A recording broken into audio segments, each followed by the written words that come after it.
გორის ცენტრალურ უბანში ყოფილი კულტურის სახლი თითქმის ნანგრევება და აქცეული. წლების განმავლობაში უფუნქციო დარჩენილი შენობა გასულ წელს დაიწყო.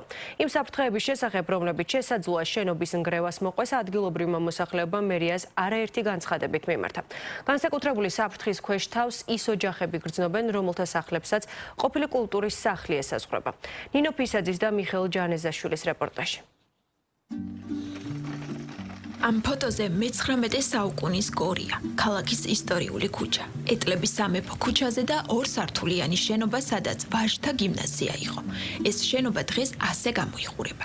საბჭოთა ხელისუფლების დროს აქ ჯერ სასამართლო, შემდეგ კი რაიონის კულტურის სახლი იყო. სამეფო ქუჩა, რომელიც კულტურული მემკვიდრეობის ზონაშია მოქცეული, ქალაქის მნიშვნელოვან ისტორიულ ნაწილს წარმოადგენს.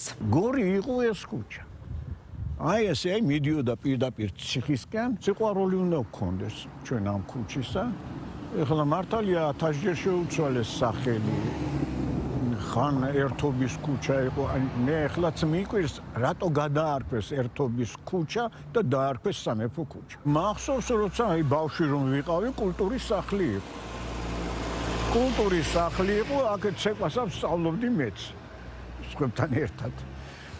ხო ის იყო წრე იყო ცეკვის წრე და კიდევ ყველაფერი კულტურული თუ რამე ხდებოდა ქალაქში კეთდებოდა აქ. აი ასეთი მე ჭყალებში ვამბობ, ასეთი ძეგლები ქალაქში არ უნდა იყოს. ან უნდა აღსგეს თუ კი ამის რამე საჭიროება არის, ან არა და ნუ რა ვიცი. აი ისტორიული შენობა, რომელიც ძალიან მძიმე მდგომარეობაშია და სახიფათოა ყველასათვის, გამლელისათვის შეიძლება, აი ამ წუთში შეიძლება ვთქვათ, მიწისძვრა მოხდეს და კედელი გადმოიშლება. აქეთ ხარესაც, უკანა მხარეს, საცა ხალხი ცხოვრობს, საცა მე ვცხოვრობ, აი ჩემს სახლზე გადმოიშლება ეს მაღალი კედლები დიდ საშიშროებას ქმნის. გორის კულტურის სახლის ყოფილი შენობა ბოლო 10 წელი მიტოვებული და უფუნქციოდ იყო დარჩენილი. გასულ წელს კი აქ ხანძარი გაჩნდა და ისედაც დაზიანებული შენობა თითქმის ნანგრევებად იქცა. შენობა გორის მუნიციპალიტეტის ბალანსია და შესაბამისად აქ მაცხოვრებლებმა მერიას არაერთხელ მიმართეს. მოსახლეობა იმ საფრთხეებზე საუბრობს, რაც შეიძლება შენობის ნგრევას მოყვეს.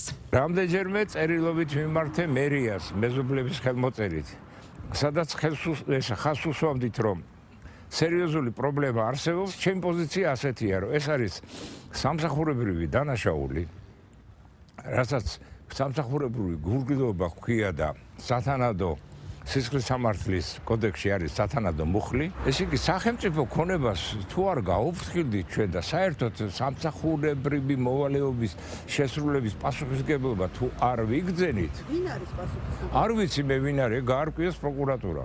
ვიღაცა კი იქნება პასუხისმგებელი, ხო და ისე ყველაფერი დაგვენგრევა, ყველაფერი დაგვეწვება და ვიქნებით ეგრე, არავინ პასუხს არ აგებს. კედლები ხედავთ ალბათ როგორ არის გამობერილი, იქ ინგრევა უკვე შეხედეთ როგორ არის და ყოველდღიური საშიშროება არის. დილით რო გავდივარ, შიშით გავდივარ.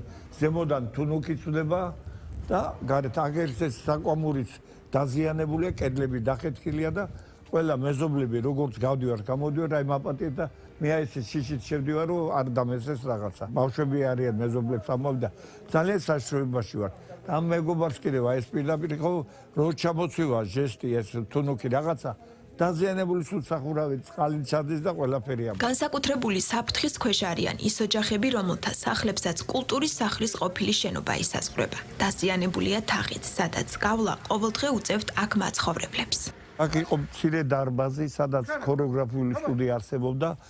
ფუნქციონირებდა ყველაფერი, თუ კი რამე იყო გორის სიდამდილეში, ბურჯი იყო, რო ვიტყვათ, თოჯინების თეატრი იყო, მაღლა დრამატული წრე იყო, სასულე ორკესტრი იყო, აგერა იქ ბოლოში იყო, მინდიაშვილი იყო ხელმძღვანელი, ცხონებულ ილია ილის დიდი სუხიშვილის უმუშავი აქ, მიხეილ შუბაშიკეს, ჯანო ბაგრატიონი მოსულა აქ. ეხლა ხედავთ რა მდგომარეობაშია და მაგის დარდი არა გვაქვს. ეს არის ისტორიული ძველი და ჩვენი მოგონებები და ჩვენი გორისა და ახალგაზრდა გული გვტკივა რაღაც, აღარაფერი არ არის გორში.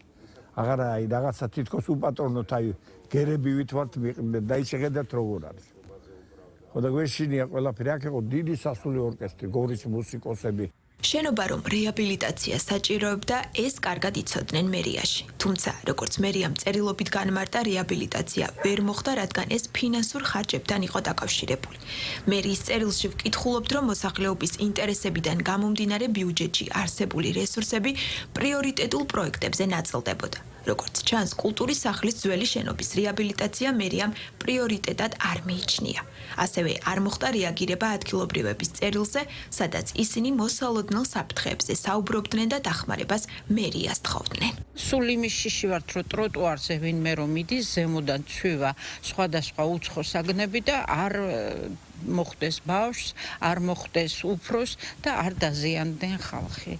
ამას აუცილებლად ყურადღებას მიქცევა უნდა, ეს ხომ ქალაქის ცენტრია ბოლოს და ბოლოს. მუსიკალური სკოლიდან ბავშვები რომ ბრუნდებიან, სულ ვეხვეწები, რომ ამ ტროტუარით არ წახვიდეთ, ამ მხარეს არა, ძირში არ გაიაროთ, იმიტომ რომ აქვე ვცხოვრობ და ვიცი რომ სულ ცვივა ზემოდან საგნები, გვერდით ეზოში ვცხოვრობ.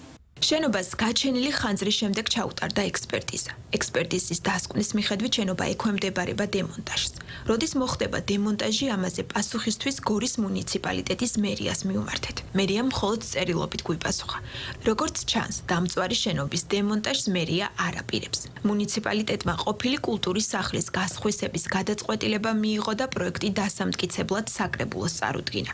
საუბარია 669 კვადრატული მეტრის მიწის ფართობსა და მასზე განთავსებულ შენობა ნაგებობაზე. მუნიციპალიტეტმა მიიღო გადაწყვეტილება ობიექტის საპრივატიზაციო ნუსხაში შეტანის შესახებ.